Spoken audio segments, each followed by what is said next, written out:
Did you know that the first genocide of the 20th century happened in Africa? It wasn't in Europe. It wasn't during the World Wars.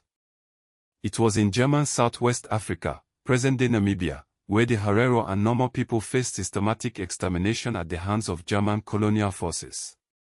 This is the story of a forgotten atrocity, a dark chapter in history that continues to resonate today. We delve into the brutal details of this campaign, exploring the motivations, the methods, and the long-lasting impact on the people of Namibia.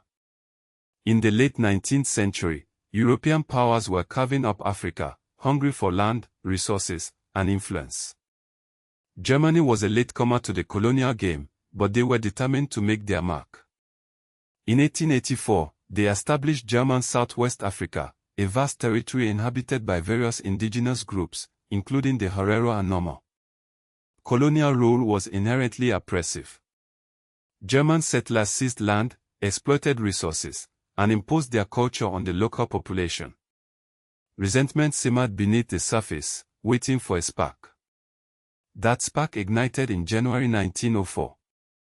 The Herero people, led by Samuel Herero, rose up against their German overlords. They attacked farms and settlements, killing over 100 German civilians. This rebellion sent shockwaves through Germany. Kaiser Wilhelm II demanded a swift and decisive response. Initially, the German colonial forces struggled to contain the uprising. They were poorly equipped and unfamiliar with the terrain. But the arrival of a new commander would change everything. Lothar von Trotha was a ruthless and experienced military leader. He had a reputation for brutality, having previously served in other German colonies. Von Trotha arrived in German Southwest Africa with a clear objective: to crush the Herero rebellion and assert German dominance. He believed in the racial superiority of the German people and viewed the Herero as an inferior race that needed to be subjugated.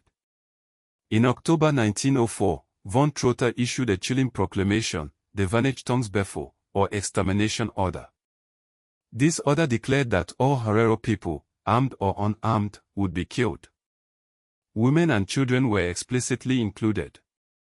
This was not just a military campaign, it was a declaration of genocide. Driven by von Trotha's extermination order, German troops pursued the Herero relentlessly. The Herero, including women, children, and the elderly, fled eastward, seeking refuge in the vast and unforgiving Omahik Desert. The Omahik was a desolate landscape, with scorching temperatures and scarce water. It was a natural killing field. But the Germans were not content to let the desert do their work. They surrounded the Omahik, blocking off escape routes and preventing the Herero from reaching water sources. It was a deliberate strategy of environmental extermination.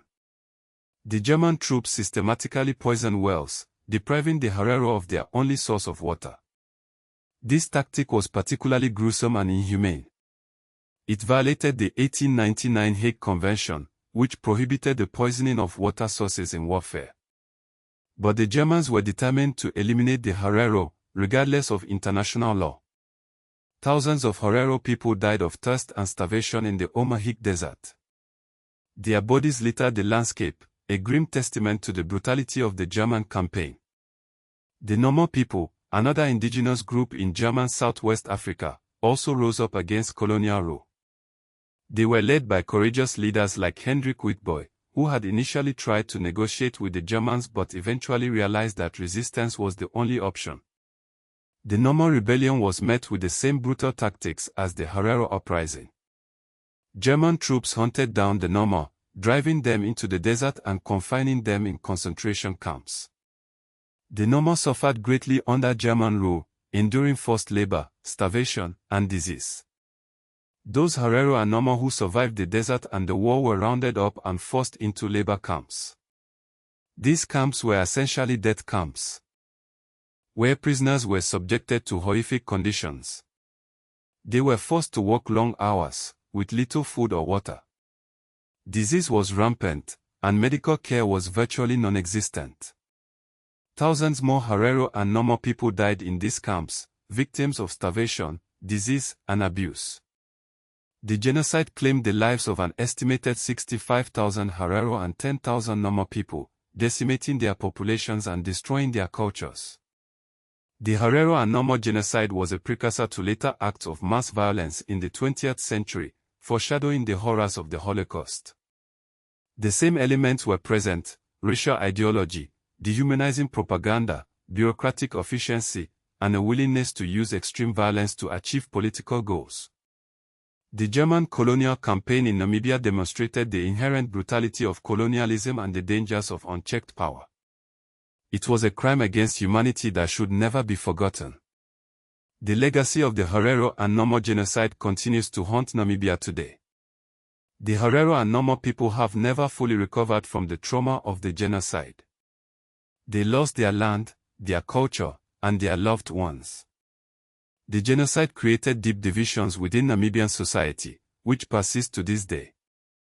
In recent years, the Namibian government and the Herero and Nama communities have been demanding reparations from Germany for the genocide.